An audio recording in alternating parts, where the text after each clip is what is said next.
All right, ready.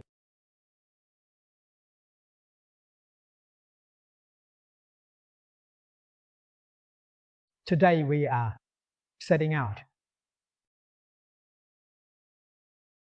There's deep knowledge in this. We must investigate thoroughly. We can't pronounce it wrong. This needs to be prepared. Because this symbol is universally recognized, and the pronunciation is also universally accepted. I can't just make something up that no one acknowledges. Nouns have specific explanations. You need to check the Buddhist dictionary and reference materials. You need to prepare the principles within. There's no way to prepare. The best method is to have no thoughts or ideas. But having no thoughts or ideas can be troublesome once you're on stage. How do you explain it then?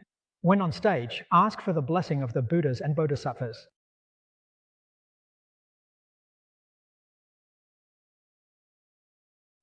Watch me when I get on stage. Why do you bow 3 times below to ask for the blessing of the Buddhas and Bodhisattvas?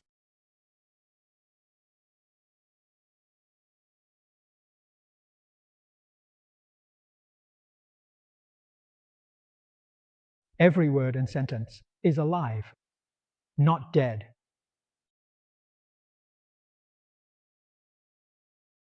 How do you explain it?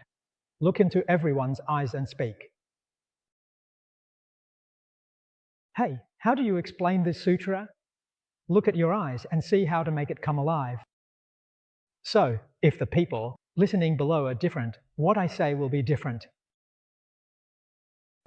Every time there's a lecture, it's recorded on audio and videotapes for you to listen to. I've spoken about it over a dozen times, and each time it's different. Some fellow practitioners helped me organize it, and they thought it was more or less the same. But when they listened, they said it was very different. Completely different. What's the reason for this? There's no thinking, no ideas.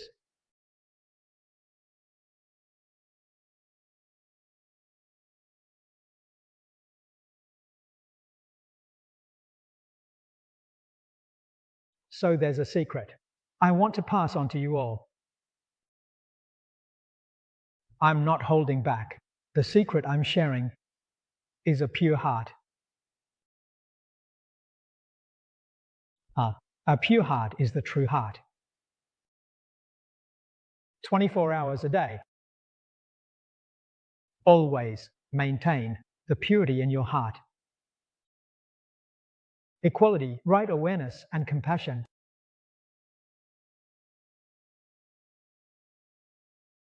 We use this new way of living, this new way of working, and approach the world and others with this calm heart. Every thought aligns with the Buddhas and Tathagatas. The scriptures are the Buddhas and Tathagatas. The sounds and thoughts flow from purity, equality, and awareness. We ourselves respond with a pure and equal determination.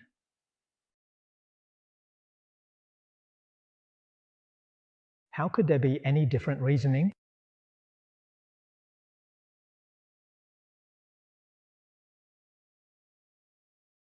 So this statement is very important. The inner purity is absolutely free from dust.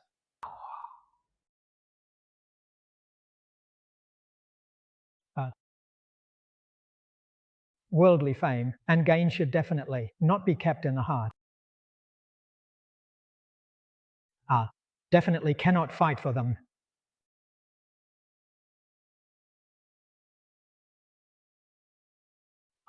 Greed, anger, ignorance, and arrogance must be cut off. What does it mean to make an effort? Cutting off greed, anger, ignorance, and arrogance is the effort. This world in the human realm and the heavens. The 5 desires and 6 dusts are placed in front of you, yet your heart remains unmoved. Everyone should know that the effort in practice is honed here.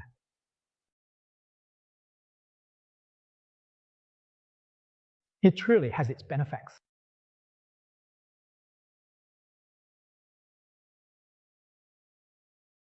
As long as you restore purity, equality, and awareness, not only will you have no obstacles with all scriptures and theories, you will also understand all worldly laws, and they won't be difficult for you.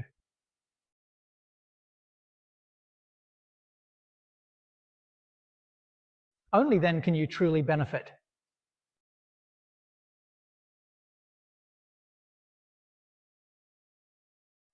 Only then can you truly achieve freedom and fulfillment.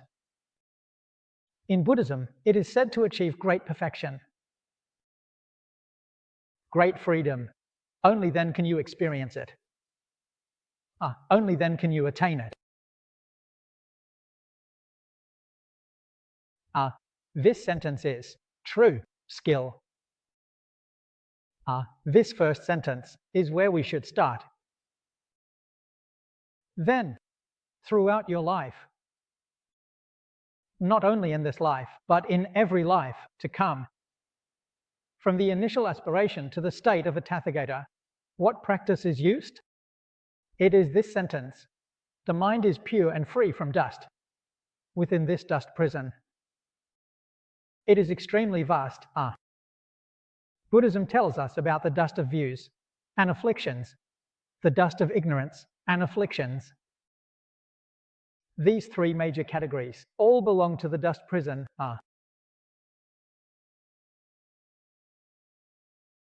It must be cut off. If not, you cannot transcend life and death and escape the cycle of reincarnation. If not, you have no way to avoid the 3 evil paths. So the following sentence is about surpassing the boundless doors of delusion. This door of misunderstanding, in a narrow sense, it refers to the 3 evil paths. Hell, the path of animals, and the path of hungry ghosts. What are the causes of the 3 evil paths? Greed, anger, and ignorance. Be sure to know this. Greed, grave-robbing ghosts. Mourning will seize hell. Encountering ignorance leads to rebirth. These are the adverse causes of the 3 evil paths. Worldly fame, wealth, and the 5 desires and 6 senses are for worldly people. What are the objects of greed, anger, and ignorance? Some people who study Buddhism are quite good. They have let go of worldly fame, wealth, and the 5 desires and 6 senses. In the end, how do we praise the Buddha's teachings? Within the Buddha's teachings, greed, anger, and ignorance arise. We need to ask, where is the retribution? Is the retribution still in elimination?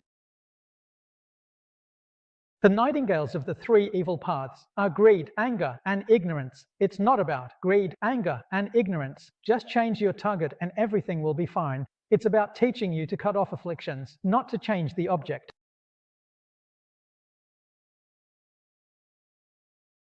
So everyone needs to understand. Liking a bodhisattva or a Buddha excessively is not right, it's greed. Liking a particular scripture or a particular Dharma method is also greed. Disliking that Dharma method or disliking that bodhisattva, Chen Hui Shen. It's all about cultivation. This phenomenon has existed since ancient times. We practice Pure Land. We praise Pure Land. Seeing someone who doesn't practice Pure Land and disliking them. Seeing someone who practices Pure Land and becoming greedy. Seeing someone who practices another Dharma method and still being greedy and foolish. And still thinking that one's practice is quite good. After dying, being sent to hell by King Yama and not knowing why you were sent there. Do you feel wronged?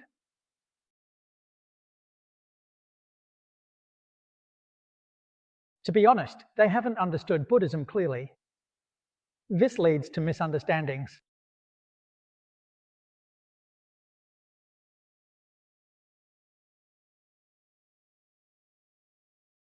A true skill is in overcoming discrimination, ego, greed, anger, ignorance, and arrogance. Does it have to grow year by year? Of course, it needs to be cut off, but it's very difficult. You need to be indifferent. Month by month, become more indifferent. Until month by month, you become more indifferent. You will feel that your skill is becoming effective. You are making progress.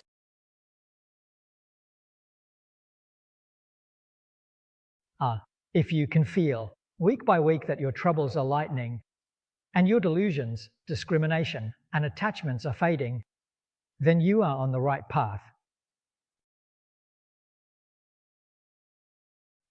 If every week you can notice your state of mind improving,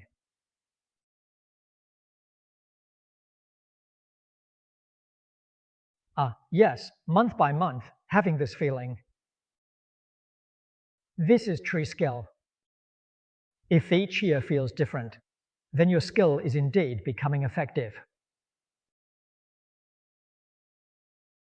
If it's not like this, even if we diligently practice Buddhism every day, working hard to overcome our troubles and habits, it's still the same. No improvement in a year. In other words, your skill is completely ineffective.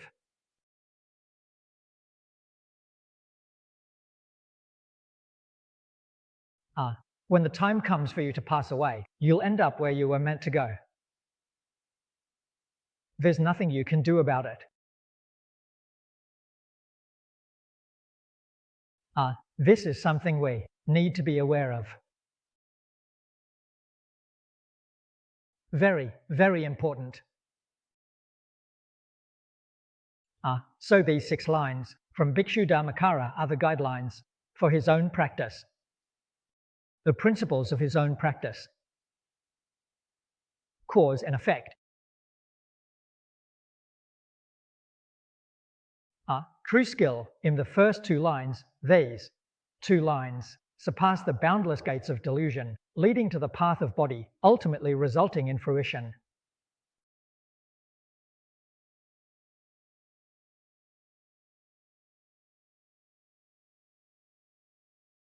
How do others cultivate causes and attain correct results with such a reputation? We mentioned the 3 paths earlier, which is a narrow interpretation. In a broader sense, the 6 realms are all mine. Why is that? As long as one does not transcend the 6 realms, reincarnation is certain. As long as there is reincarnation, it is certain that the time spent in the 3 evil paths is long. The time spent in the 3 good paths is short. So, the 6 realms are indeed my path.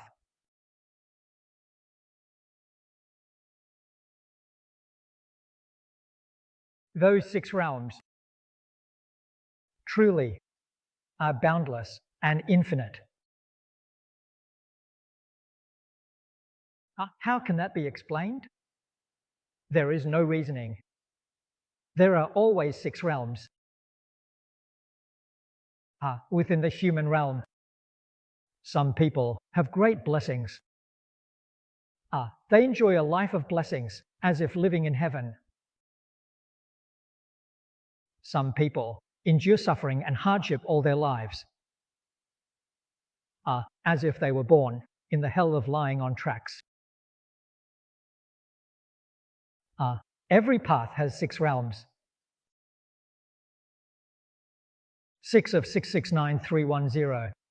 Within the 36 paths, each path also has 6 realms, layer upon layer, endlessly. Master Tiantai explained to us through paintings about hundreds of kalpas and thousands of suchnesses. It is to illustrate this truth. So it is the boundless gate of lying down. If we further extend this meaning and elaborate on it, it is said that the 10 Dharma realms are all mine. In the realm of the Dharma, there are Ravakas, Pratyekabuddhas, Bodhisattvas, and Buddhas. In the realm of the Dharma, there are Buddhas. For example, the accelerated price of Chiantai, the Buddhas of the Tripitaka, and the Buddhas of the common teaching have not left the 10 Dharma realms. Only by comparison can one transcend. Don't call it that. It's no longer a discovery. Because the Bodhisattva of the separate teaching touches the ground and breaks through a piece of ignorance, this occurrence happens. It is equivalent to the initial stage Bodhisattva of the perfect teaching. This is the true discovery. So we know that the Buddha of the separate teaching who breaks through 12 layers of ignorance is equivalent to the Bodhisattva of the second stage of the perfect teaching.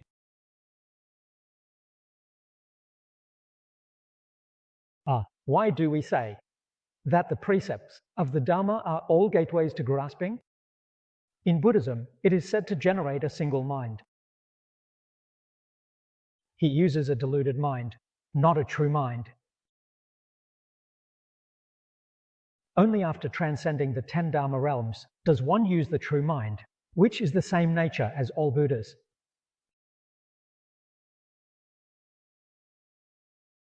That's right. Surpassing the boundless, I asked why this place surpasses the boundless and limitless gateways. This is a state of being. At the very least, it is called out by all bodhisattvas, especially called out by the earth bodhisattvas. This is a bulge. What kind of effort do people use? Wisdom, the inner purity and awareness that has been achieved through this effort.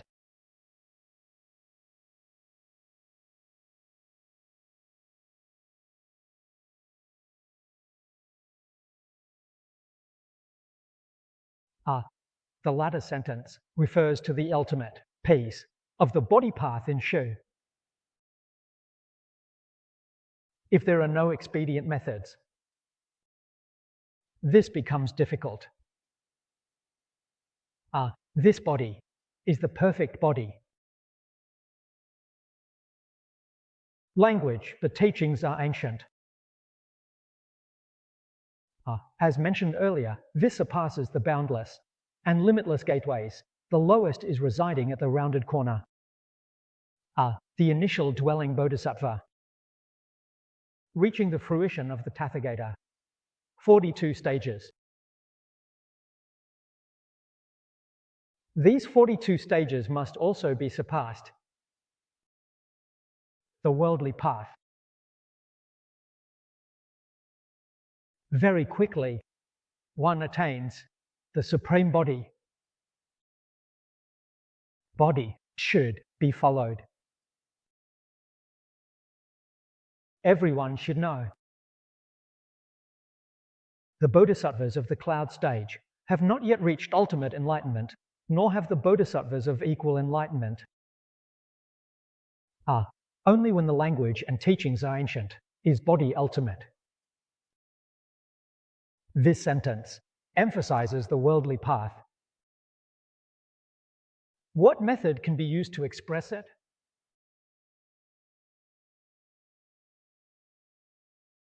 This statement is very reasonable. A world-honored one. In the Great Bird, I Ching, it tells us,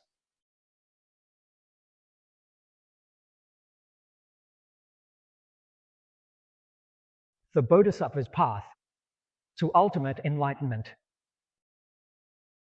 requires 3 great and 2 sacred miracles. If it is the stage of the 3 great energies, then it is no longer the worldly path. It gradually becomes the path. The first is the asana opportunity. Cultivate 30 positions. We explain this using the Avatamsaka Sutra.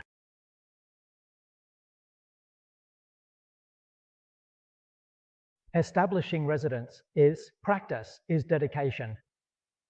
30 positions, 1 at level 27. The second is the body mechanism, cultivating 7 positions. From the first ground to the 7th ground. The third energy mechanism cultivates 3 positions. The 8th ground, 9th ground, and 10th ground. Where does the completion of the 3 great Asampyaya kalpas lead? To the cloud of Dharma Bodhisattva. The 3 great eons of anger, everyone should be aware.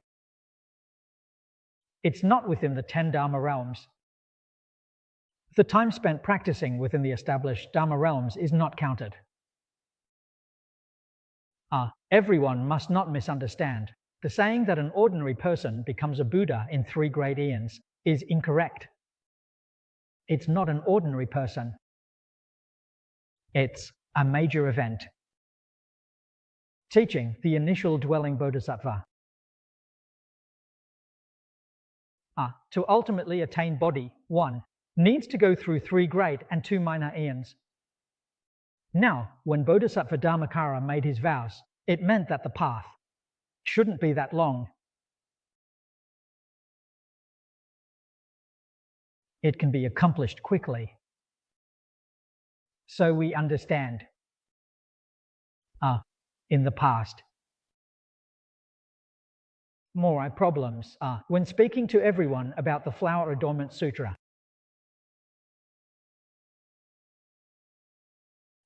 There was also a day suddenly I understood this matter. Then why did Manjushri and Samantabhadra seek rebirth in the Western Pure Land?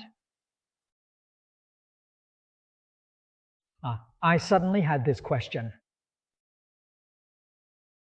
We know that Manjushri and Samantabhadra are from the Flower Adornment Assembly, the Bodhisattva of equal enlightenment at the meeting. Being a Bodhisattva of equal enlightenment at the Flower Adornment Assembly is no simple matter. They are not ordinary people.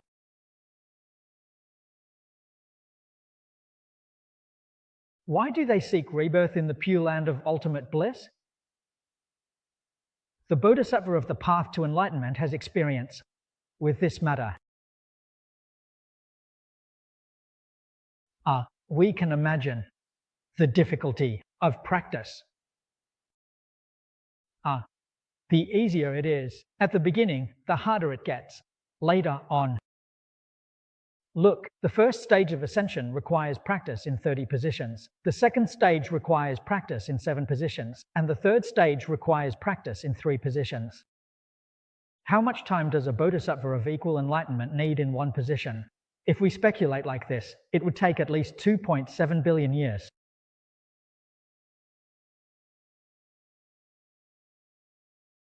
This time is too long.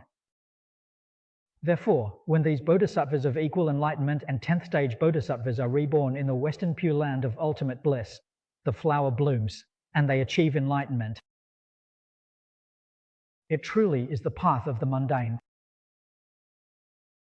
We only now understand the meaning of these two words. If it weren't the mundane path, Manjushri and Samantabhadra would have no reason to be reborn in the Western Pure Land of ultimate bliss. It is for the ultimate body of the mundane path that this was established. To ascend to the Pure Land of ultimate bliss, not only do they attain rebirth, but they are also very compassionate. They guide and encourage. At the Avatamsaka assembly, the place where bodhisattvas formally accept what is referred to as the 10 grounds bodhisattvas.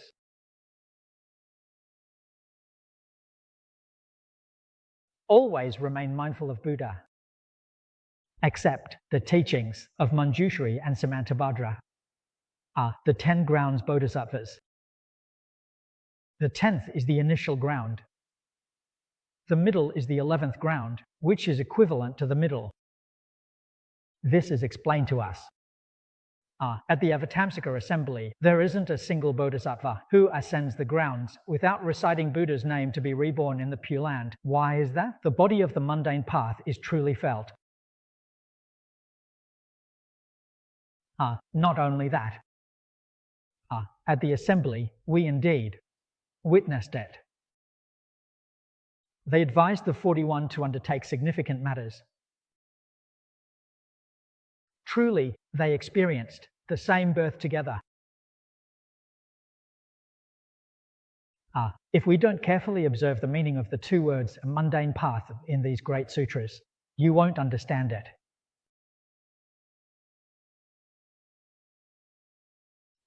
The former surpasses the boundless dormancy gate.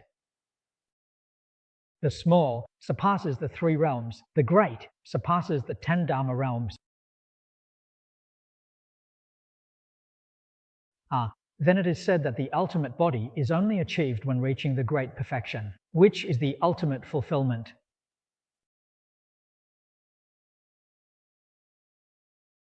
This is what we must remember and learn. The Dharma Treasury provides us with the best example. We must continue. Lessons. Knowing how to cultivate oneself and continuously eliminate afflictions is crucial. Without achieving the elimination of afflictions, one definitely cannot transcend.